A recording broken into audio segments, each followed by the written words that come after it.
Hello everyone, welcome back to English Gurukul. In today's video, we are going to discuss the question answer of the poem Sea of Foliage. Actually, last video में हमने pome cover करी थी सी of फॉलियाज, जिसका detail description किया था। फिर दूसरे video में हमने उसकी समरी करी थी and this is the third part where we are going to discuss the question answer of the poem sea of foliage. एक पोम है जो कि रिलेटेड है नेचर से। इसकी जो राइटर हैं यानी पोएट हैं जो इसकी, उनका नाम है तोरू दत्त। तोरू दत्त जो है वो इंडियन राइटर हैं, बट जनरली वो इंग्लिश और फ्रेंच में लिखती थी।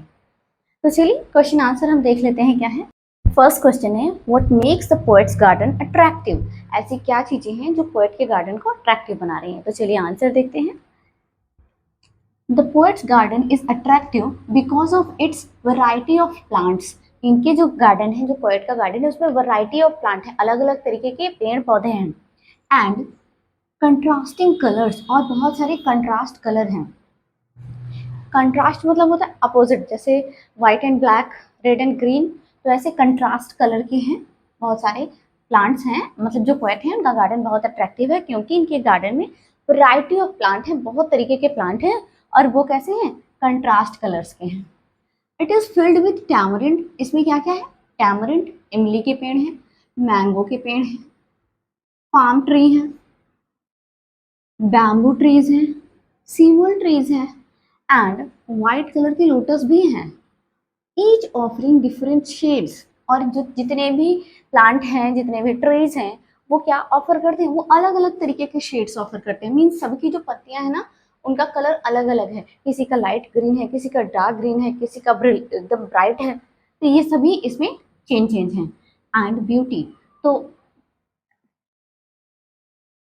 एंड ब्यूटी, तो इस पोम में हमें ये बताया गया है कि जो पोएट का गार्डन है वो अट्रैक्टिव इसलिए है क्योंकि यहाँ वैरायटीज ऑफ प्लांट्स हैं, और हर प्लांट जो है वो कंट्रास्टिंग कलर का है। कंट्रास्ट होता है अपोजिट एक दूसरे के। It is filled with tamarind, ये जो है इमली से भरा हुआ है। मैंगो ट्रीज हैं इसमें, पाम ट्रीज हैं, बैम्बू ट्रीज हैं, सीमल ट्रीज हैं, एंड व्हाइट लोटस भी हैं। और जितने भी प्लांट हैं वो सभी क्या कर रहे हैं, ऑफर कर रहे हैं डिफरेंट शेड, अलग अलग तरीके के कलर एंड ब्यूटी, और अलग अलग तरीके की ब्यूटी ऑफर कर रहे हैं। तो इस तरीके से फर्स्ट क्वेश्चन क्लियर होता है। चलते हैं हम सेकंड क्वेश्चन में। Actually this is the third question and here it is the second question. तो थोड़ा सा मिस्टेक हो गया था, दैट्स व्हाई ये ऊपर नीचे हो गया। कोई बात नहीं, क्वेश्चन नंबर 2 ये है, क्वेश्चन नंबर 3 ये है। तो पहले हम क्वेश्चन नंबर 3 को डिस्कस कर लेते हैं, देन हम क्वेश्चन नंबर 2 पे मूव करेंगे। ऑलराइट, क्वेश्चन नंबर 3 है, why is the poet startled by the simal trees. जो पोएट हैं वो स्टार्टल्ड क्यों रह जाते हैं सीमल ट्रीज को देख के। The poet is startled by the simal trees. जो पोएट हैं वो स्टार्टल्ड रह जाते हैं, बिल्कुल सरप्राइज रह जाते हैं देख के, किसको, सीमल ट्रीज को। क्योंकि because of their bright red flowers. क्योंकि जो सीमल ट्री है ना, ये पुल के ऊपर शांत पुल था, उसके ऊपर सीमल ट्री का पेड़ था जिसमें रेड रेड कलर के फ्लावर्स लगे थे। The poet is startled by the simal trees because of their bright red flowers. क्योंकि इसके ब्राइट और रेड फ्लावर्स ऐसे लग रहे थे जैसे बीच गार्डन में आग लगी हो कहीं। Which are so vivid and striking that they are compare to the sudden loud sound of a trumpet. ये इतने विविड थे, इतने ज़्यादा सरप्राइजिंग थे, देखने में इतने अट्रैक्टिव थे कि इनको ना कंपेयर किससे किया गया है, जो ट्रम्पेट होता है ना, ट्रम्पेट एक शहनाई जैसा होता है। तो ट्रम्पेट जब आपके सडनली कोई कान पे बजा दे तो कैसे आप एकदम डर से चौंक जाते हो, वैसे ही इन फ्लावर्स को देख, मतलब उस पूरे गार्डन में इतनी ग्रीनरी के बीच में इन जो फ्लावर्स को देख के कोई भी इंसान बिल्कुल अमेज्ड, सरप्राइज्ड रह जाता है। इस वजह से ये कहा जा रहा है कि पोएट भी इन सीमल ट्रीज को देख के स्टार्टल्ड रह गए। Alright, this is the question number 3 and its explanation is done. Now let's move to the question number 2. Give some examples of the sharp contrast from the poem. इस pome में, जो हमारी pome है particular C of फॉलियाज, उसमें से कुछ sharp आपको contrast बताने हैं। क्या क्या चीजें जस्ट अपोजिट दिखाई गई हैं इस पोम में। तो देखिए, example of some sharp contrast are, कौन कौन से एग्जाम्पल हैं। Greenery versus bright blossom. एक तो उनका जो गार्डन था वो डिफरेंट डिफरेंट वैरायटी की लीव्स, पत्तियों से भरा हुआ था, तो ग्रीनरी थी। और साथ में ही सीमल ट्री के बारे में बताया गया था कि वो एकदम लाल वाइब्रेंट रेड कलर का था। तो कैसा है, ब्राइट कलर का है। ब्लूसम मतलब फूल खिल रहे थे, ब्राइट ब्लूसम। तो एक तरफ तो ग्रीनरी थी, दूसरी तरफ जो फ्लावर्स हैं वो खिल रहे थे, तो ये कंट्रास्ट हो गया। Second, light versus darkness. देखो दिन के बारे में बता रही हैं कि बहुत अलग अलग तरीके के कलर के वहाँ पे लीव्स थी, बट इवनिंग के बारे में वो बता रही हैं कि इवनिंग में जब मून जो है वो झांकता है बैम्बू ट्रीज के बीच में, और उस समय जो लोटस है वो खिलते हैं, तो ऐसा लगता है कि वो सिल्वर के कप हैं। तो दिन के बारे में भी बताया जा रहा है, लाइट के बारे में बताया जा रहा है, और डार्कनेस के बारे में भी बताया जा रहा है। तो एक ही कंट्रास्ट हो गया। तीसरा, मोशन वर्सेस स्टिलनेस। मोशन, देखो जब हमें बताया गया सी ऑफ फॉलियाज, फॉलियाज मतलब होता है पत्तियों का बहुत बड़ा ढेर, और सी मतलब होता है समुद्र। तो पोएटिस जो है वो कह रही है पत्तियों का बिल्कुल समुद्र।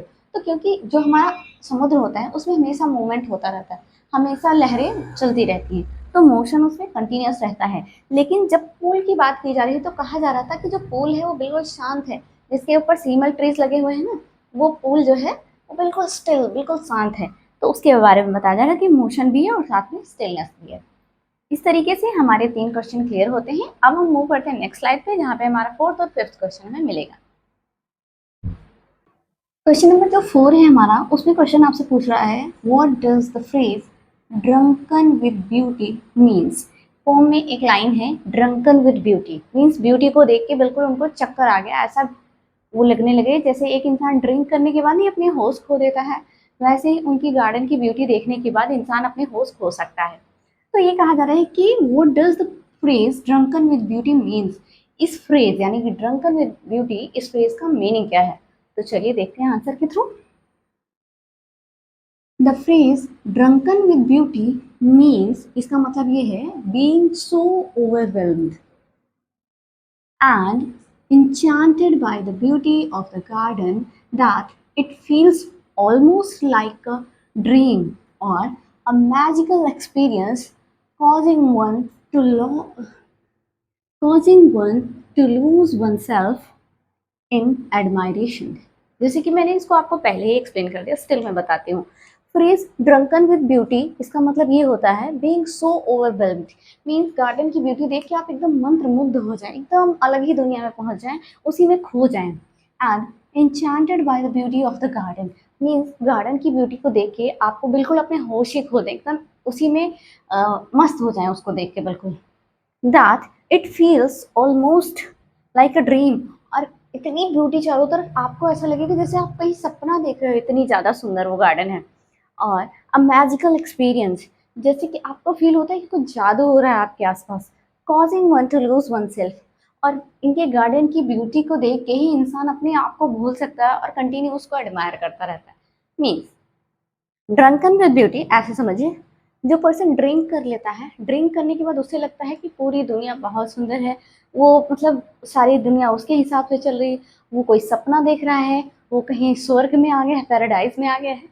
तो वही सारी चीज़ें यहाँ पे हमें बताई गई हैं कि फ्रेज ड्रंकन विद ब्यूटी का मतलब होता है कि बहुत ज़्यादा ओवरवेल्म, बहुत ज़्यादा खुश हो जाना, and enchanted by the beauty of the garden, बहुत खुश हो जाना और एकदम उसी में लीन हो जाना गार्डन की ब्यूटी को देख के।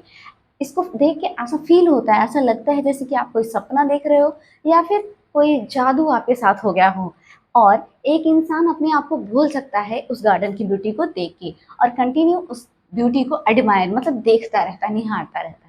तो इस तरीके से हमारा क्वेश्चन नंबर 4 जो है उसका आंसर एक्सप्लेन होता है। Now let's move to the question number 5। Question number 5 हमसे कह रहा है what is the meaning of primeval Eden in the context of the poem. आपसे कह रहा है what is the meaning of primeval Eden in the context of the poem. Poem के context के हिसाब से आप मुझे बताओ कि प्रिमेवल ईडन का मतलब क्या है। एक्चुअली पहले मैं आपको ईडन बता दूं। ईडन एक तरीके का गार्डन है। जब अर्थ हमारी बनी थी तो अर्थ पे सबसे पहले जो मेल और फीमेल आए थे वो दोनों इसी गार्डन में रहते थे, ईडन गार्डन में। जो फर्स्ट मेल था उनका नाम था एडम, और जो उनकी फर्स्ट जो फीमेल थी उनका नाम था ईव। ऐसा हमें बाइबल में पढ़ने को मिलता है कि ईडन एक गार्डन था जहाँ एडम और ईव रहते थे, जो कि इस दुनिया में आए हुए पहले मेल और फीमेल थे। ठीक है, तो जो हमारी पोएटेस हैं वो अपने गार्डन की ब्यूटी की कंपेयर कर रहे हैं किससे? एडन गार्डन से। एडन गार्डन प्रिमेवल होता है, पुराना, जो पहले का था, बहुत पहले की कोई चीज़। तो ये पोएट जो है अपने गार्डन की कंपेयर उस एडन गार्डन से कर रही है, और आपसे पूछा जा रहा है कि पर्टिकुलर जो पोम है उसमें प्रिमेवल एडन का मीनिंग क्या है। चलिए देखते हैं मीनिंग क्या है। Primeval Eden refers to the Garden of Eden। Eden का जो गार्डन है उससे ये रिफर करता है। In its original untouched and purest form.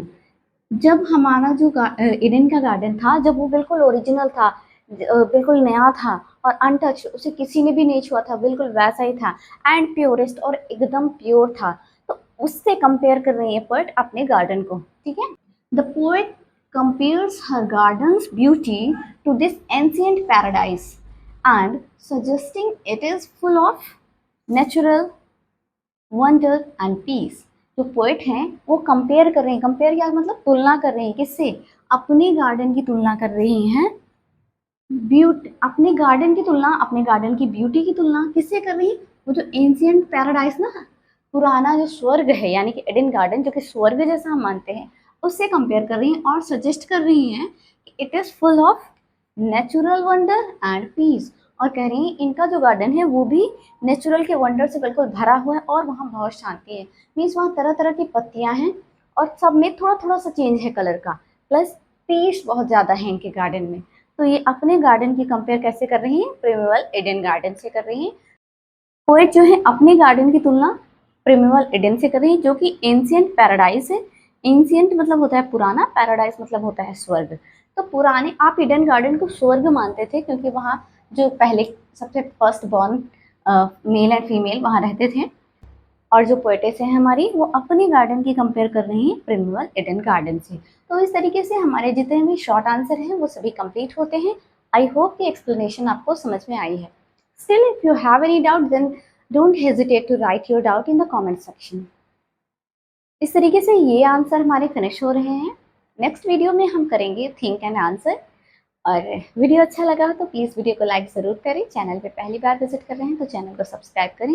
और हाँ, वीडियो को ज़्यादा से ज़्यादा शेयर करें अपने फ्रेंड्स और फैमिली के साथ। ओके, मिलते हैं नेक्स्ट वीडियो में। Till then bye bye.